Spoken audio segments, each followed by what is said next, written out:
यो सिजन र अगाडि सिजनमा हजुर विनिङ गर्नुभयो र मेरो प्रश्न यस्तो रहेको छ, सिटी अफ क्रिकेट धनगढी नेपाललाई चिनाउन सफल छ, यो कस्तो यो यो हजुर पनि यही ठाउँको हुनुहुन्छ, त्यसकारण यो कतिको इम्पोर्टेन्ट रहेको छ, यसले चिनाउन कतिको मद्दत गरेको छ यो हाम्रो धनगढी सहरबाट, यो प्रश्न रहेको छ। सबभन्दा पहिला धन्यवाद होइन। जसरी सिटी अफ क्रिकेट भनेर धनगढी चिनिन्छ नि त, तर यो सिटी अफ क्रिकेट कसरी बनेको भन्दा जहाँसम्म मैले 7-8 वर्ष जुन क्रिकेट मैले खेलेँ धनगढीमा आएर, सो जुन एसपिए कलेजको चाहिँ यसमा धेरै ठुलो हात छ जस्तो लाग्छ मलाई। त्यो एसपिए कलेजदेखि लिएर त्यसपछि त्यो डिपिएलदेखि लिएर अनि त्यसपछि अहिले अर्जुन ट्रफी, सो एउटा जो एसपिएको योगदान यसमा धेरै ठुलो छ। अनि त्यसपछि अब धनगढीदेखि अहिले ट्यालेन्टेड धेरैजना प्लेयरहरूले जुन आफूलाई नेपालमा सो गर्यो, त्यसले गर्दा पनि एउटा धनगढी सिटी अफ क्रिकेट हो भनेर पनि चिनिन्छ होइन। सो अब आगामी दिनमा अझै पनि जति पनि यङ क्रिकेटरहरू छ, सो यही कुराहरूलाई क्यारी गरेर नै धनगढीलाई अझै राम्रो बनाउनुपर्छ भन्ने होप छ सबैजनामाथि। सम्भावना कतिको देखिन्छ हजुरले? मेरो कन्ट्रोलमा भएको कुराहरूमा म फोकस गर्छु होइन। अलवेज म पोजिटिभ कुराहरू नै सोध्छु। अब त्यो सिलेक्सनको पार्ट भन्ने कुरा मेरो हातमा हुँदैन, मेरो हातमा हुन्छ अब पर्फर्मेन्स गर्ने, कसरी राम्रो गर्न सकिन्छ। अब त्यो लेट्स सी, म जहिले पनि गड्स प्लान भनेर हुन्छ, जे हुन्छ राम्रोको लागि हुन्छ। थ्याङ्क यू दाइ।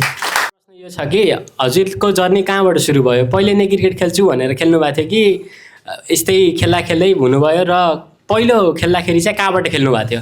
मेरो क्रिकेट जर्नी चाहिँ म किनभने चाहिँ म 4-5 इयरकै हुँदा म मम्मी बुवाहरू उता पन्जाबमा जानु भएन, अनि म पनि त्यहीँ जानु पऱ्यो। र म 6th क्लासमा पढ्दाखेरि चाहिँ मैले स्कुल क्रिकेटदेखि नै मेरो स्कुल क्रिकेटदेखि स्टार्ट भएको, अनि इन्डियामा स्कुल क्रिकेट खेल्दै खेल्दै अनि त्यसपछि यसरी नै आफ्नो प्रोफेसनल ट्रेनिङहरू सुरु गरेँ। अनि त्यसपछि अब नेपालमा पनि क्रिकेट हुन्छ भनेर थाहा पाउँदा सरसँग कन्ट्याक्ट भयो, अनि सरले चाहिँ मलाई फेरि नेपाल इन्भाइट गर्नुभयो, बोलाउनु भयो, बाटोहरू देखाउनु भयो। सो यसरी नै मेरो स्टार्ट भएको। Thank you.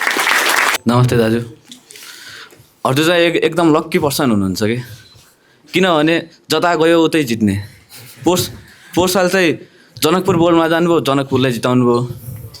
अनि योपालि चाहिँ लुम्बिनी लायन्समा जानुभयो, लुम्बिनीलाई जिताउनु भयो। अब रोयल्समा गएर सुदूरपश्चिम रोयल्सलाई जिताउने होइन त? थ्याङ्क यू होइन। अब त्यो एउटा लक भन्ने कुरा त अब ओभियसली स्पोर्ट्समा जसले राम्रो खेल्छ त्यसले नै जित्छ होइन।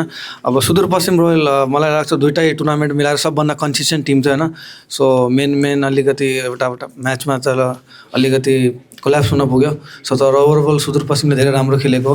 सो आउने टाइममा होपफुली अब सुदूरपश्चिममा आयो भने सुदूरपश्चिमलाई जिताउँछ भन्ने पनि होप छ।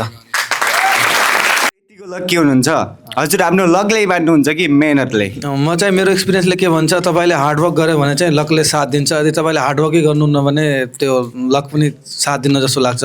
सो मलाई लाग्छ हार्डवर्कसँगै सो लकले पनि फेभर गर्छ जस्तो लाग्छ। नमस्ते दाइ, फर्स्ट अफ अल कङ्ग्रेचुलेसन दाइ। अब आउँदै गरेको T20 वर्ल्ड कपमा हजुरलाई हामी नेसनल जर्सीमा देख्न पाउँछौँ होला त? मेरो हातमा हो पर्फर्मेन्स गर्ने। अब हाम्रो क्याम्प सुरु हुँदैछ होइन 1-2 दिनमा।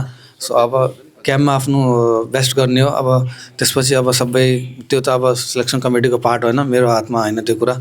अब जे हुन्छ राम्रोको लागि हुन्छ होपफुली। Thank you sir.